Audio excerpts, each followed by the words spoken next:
ખૂબ જ પ્રમાણે પરવાના પદ્ધતિનો લાગુ કરવામાં આવી, પરંતુ હવે ભારતને આર્થિક વિકાસ સાધવો, જેના કારણે ઉદારીકરણને માટે હવે પરવાના પદ્ધતિને સરકારે નાબૂદ કરી, જેના કારણે હવે તેની અંદર સરકારે ઔદ્યોગિક નીતિ દ્વારા ખાનગી ક્ષેત્ર પરના અંકુશો અને નિયંત્રણોને ક્રમશઃ ઘટાડ્યા, જેના કારણે વિવિધ જે છે ઉદ્યોગોનો વિકાસ થયો, અને આ ઉદ્યોગોનો વિકાસ થયો તેના પરિણામ સ્વરૂપે જે છે ભારતની અંદર વિવિધ ઉદ્યોગોનો વિકાસ થતા સંચારના માધ્યમો, ટેકનોલોજી, આ બધી વસ્તુઓનો ખૂબ જ વિકાસ થયો.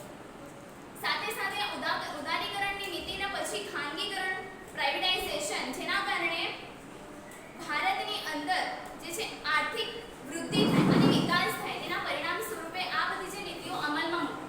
ખાનગીકરણના કારણે જ્યારે ઉદ્યોગોની અંદર હરીફાઈ વૈશ્વિક સ્તરે આવે તેના માટે ખાનગીકરણ અમલમાં આવ્યું, અને છેવટે જે છે ખાનગીકરણ એક એવી પ્રક્રિયા છે જેની અંદર રાજ્ય હસ્તકના ઔદ્યોગિક સાહસોને તેનું સંચાલન ખાનગી ક્ષેત્રને સોંપી દેવામાં આવે છે. ખાનગી ક્ષેત્રને સોંપી દેવામાં આવે એટલે કે એની અંદર સંરક્ષણ, પછી રેલવે, આના સિવાયના જે સરકારી જે ઉદ્યોગો, એના સિવાયના બધા જે ક્ષેત્રો હોય છે એ બધા છોડીને બાકાત કરતા બધા જે ક્ષેત્રો છે સરકારે પ્રાઇવેટાઇઝેશન, ખાનગીકરણ માટે ખુલ્લા મૂક્યા, એના ક્ષેત્રો માટે ખુલ્લા મૂક્યા, જેના કારણે હરીફાઈ થઈ. હરીફાઈના કારણે બધા વસ્તુઓ સારી એવી આપણને મળતી થઈ.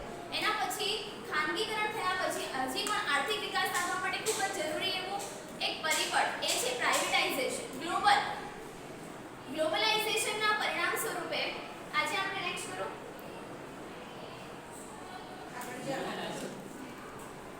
વૈશ્વિકરણ.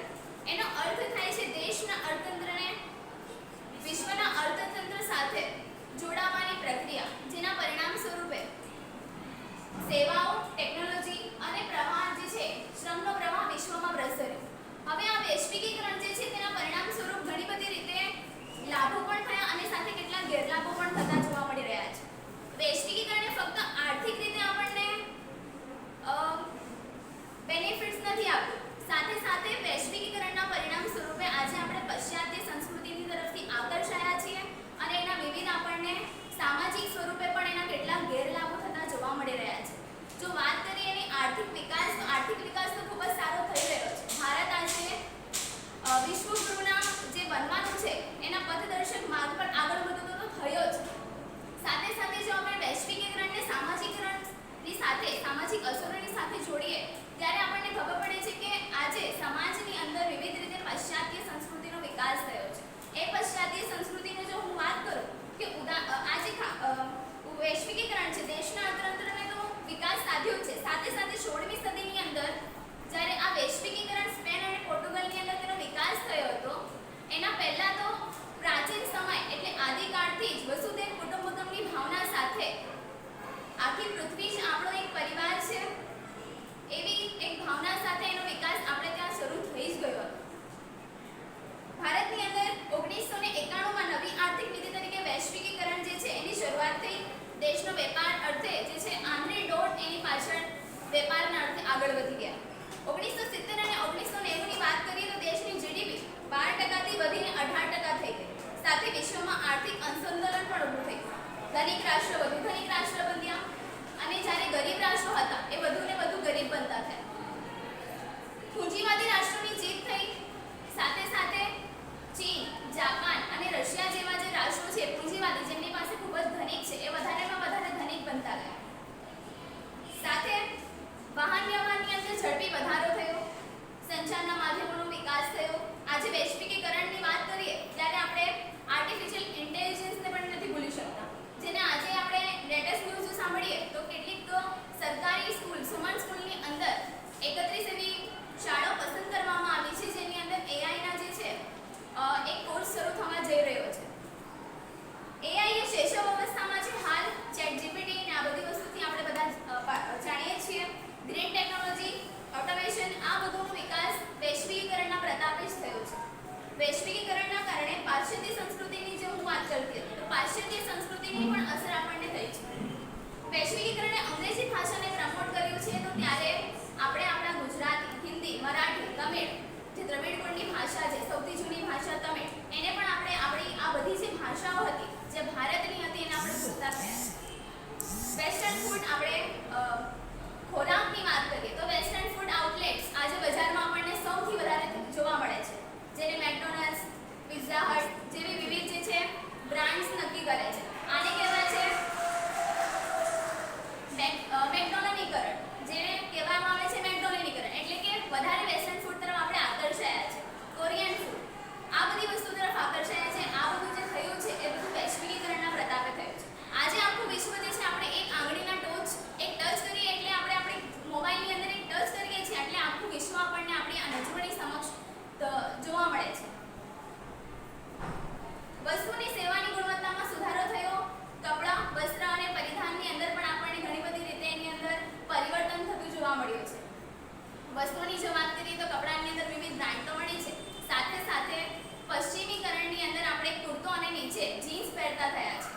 પશ્ચિમીકરણ એ વૈશ્વિકીકરણના પ્રતાપે આપણી અંદર આવ્યો છે. આપણે ભારતીય સંસ્કૃતિ એ ધીમે ધીમે ભૂસાઈ રહી છે. એનું એક માત્ર કારણ છે વૈશ્વિકીકરણ.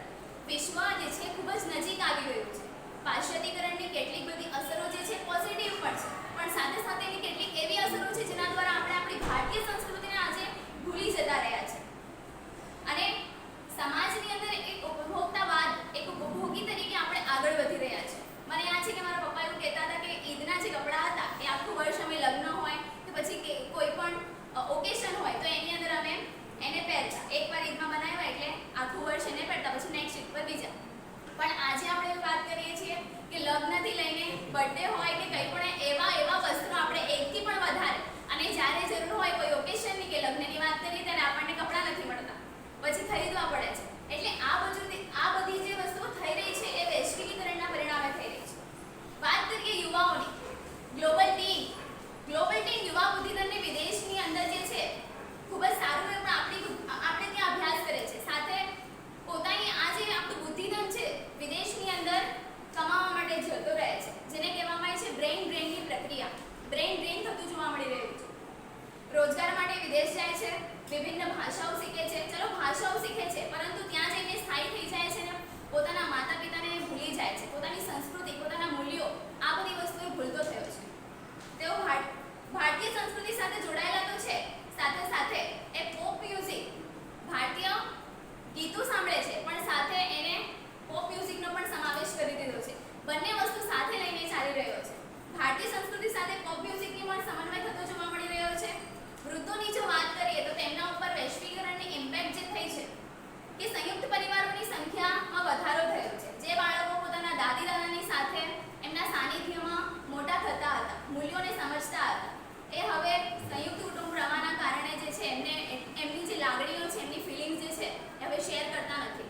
સાથે નેગેટિવ ઇમ્પેક્ટ પડી છે. વૃદ્ધોમાં એકલાપણું આવ્યું છે. એન્ઝાઇટી, ડિપ્રેશનથી તેઓ હવે વધારેમાં વધારે જે છે પીડાતા થાય છે. સાથે બાળકોમાં તકનીકી ટેકનોલોજીનો પણ વિકાસ થયો છે. એક સારો એવો વિકાસ થયો વૈશ્વિકીકરણના પ્રતાપે. ટેકનોલોજીના ક્ષેત્રની અંદર વિદ્યાર્થીઓ પોતે જાતે શિક્ષણ લેતા થયા છે. ડિજિટલાઇઝેશન એટલું વધ્યું છે કે હવે કોઈ પણ ટોપિક ઉપર એમને સારી રીતે એની સમજ, એમના ડાઉટ્સ ક્લિયર થતા જોવા મળે છે. એમના મોબાઈલની જ્યારે વાત કરવામાં આવે તો નેગેટિવ ઇમ્પેક્ટ જે છે એ પડ્યો છે કે સ્ક્રીન ટાઈમ વધ્યો છે. એ લોકોમાં એકાગ્રતા ઓછી થઈ છે. બહારના રમતા બાળકો આજે 4 દિવસની જે છે દિવાલની અંદર જે છે પેક થઈ ગયા છે, બહાર રમવા નહીં જતા. આ બધી જે સમસ્યાઓ આજે આપણે જોઈ રહ્યા છે. વૈશ્વિકીકરણની આર્થિક અને સામાજિક અસરની જો આપણે વાત કરીએ કે એની અંદર નવી ટેકનોલોજી, ડિજિટાઇઝેશન, ઉદ્યોગોનો વિકાસ, સંચારના માધ્યમો, વૈશ્વિકીકરણના પરિણામે એક જગત જે છે ખૂબ જ નજીકથી બીજા જગતની સમક્ષ આવીને ઊભું રહ્યું છે. Made in India world fastest growing economy overtaking કરીને ચાઇનાને આપણું ઇન્ડિયા જે છે ખૂબ જ આગળ વધી રહ્યું છે અને વિશ્વગુરુ બનવાની જે છે હરોળની અંદર અને એના પથદર્શક તરીકે તે આગળ વધી રહ્યું છે. સાથે જો વાત કરીએ મહિલાઓ પણ પુરુષની જેમ આજે 4 દિવાલોમાંથી બહાર આવીને પોતાનું જે છે વ્યવસાયની અંદર, શિક્ષણની અંદર આગળ વધી રહી છે. સાથે લગ્ન, છૂટાછેડા વ્યવસાયમાં આ બધી જે વિચારસરણી છે એમની પોતાની થઈ રહી છે, પોતાનો એક અવાજ ઉઠાવી શકી છે. આ બધું જે થઈ રહ્યું છે વૈશ્વિકીકરણ અને પાશ્ચાત્ય જે છે એમની વિચારસરણીના પરિણામ સ્વરૂપ વિવિધ ઇમ્પેક્ટ આપણા ભારતની અંદર જે છે જોવા મળી રહ્યું છે. શહેરીકરણ, વેસ્ટર્નાઇઝેશન અને પુરુષ સમવડી જે છે, મહિલાઓ જે છે, આ બધી વસ્તુઓના કારણે હવે એમની વિચારસરણીમાં ઘણો બધો પરિવર્તન આવ્યો છે. વૈશ્વિકીકરણ, ખાનગીકરણ અને ઉદારીકરણની જે આ પ્રક્રિયાઓ હતી જેની અંદરથી આપણે આ બધું તમે જોઈ રહ્યા છો AI GPT છે, જેના દ્વારા જે પેલી ચીપ મગજની અંદર કૃત્રિમ બુદ્ધિ તરીકે હવે કામ કરશે, જે પર્યાવરણીય અને આજુબાજુના જે કંઈ પણ તમારો ડેટા હશે એ પ્રમાણે કૃત્રિમ બુદ્ધિ પર્યાવરણની અનુરૂપ આપણે કામ કરશે. અને સાથે આ જે મોબાઈલ છે આ લોકો ભણી રહ્યા છે અને આ ડિજિટલાઇઝેશનના પરિણામ સ્વરૂપ હવે આવનારા સમયની અંદર જે છે જે કંઈ પણ ઉદારીકરણ, ખાનગીકરણના પરિણામ સ્વરૂપ ઉદ્યોગોને એટલી બધી હરણફાળ પડી છે કે પર્યાવરણને એટલું બધું નુકસાન પહોંચાડ્યું કે જેને સમયાંતરે આપણે ઉગારવામાં ખૂબ જ વાંધો આવશે. નેક્સ્ટ, વૈશ્વિકીકરણ, ખાનગીકરણ અને ઉદારીકરણ જેવા ફળ સ્વરૂપે આપણે જે ઉપભોક્તા સમાજ વર્ગનો ઉદ્ભવ જે આજે કર્યો છે એનું વિસ્તરણ પામ્યું છે. આપણા અધ્યાત્મકના મૂલ્યો, વારસા અને આ બધી જે પ્રાચીન